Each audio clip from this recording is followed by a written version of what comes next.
აი მაგალითს მოვიყვან, ადრე ჩავწერე ვიდეო, რომ არ ვართ მასპინძელი ერი მეთქი რა.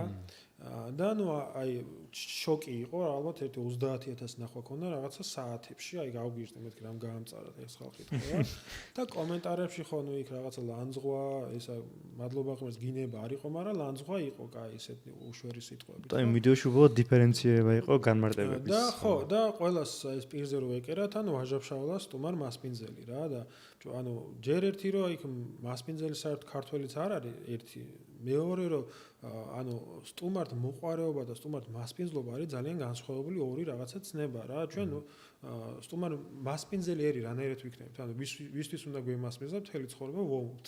ხო, ანუ მაგას ვიძახი ხოლმე სულ და უბრალოდ აი ეს არ მოისმინეს, არ უნდათ და ეგრევე რაღაცა ხო იცი აი უნდათ ეს წყურიათ რომ იარლიყი მოგაკრა, რომ შენ მათზე ცუდი ხარ და მე გლანძღონ. იმიტომ ის არ აინტერესებს მართლა ხარ თუ არა.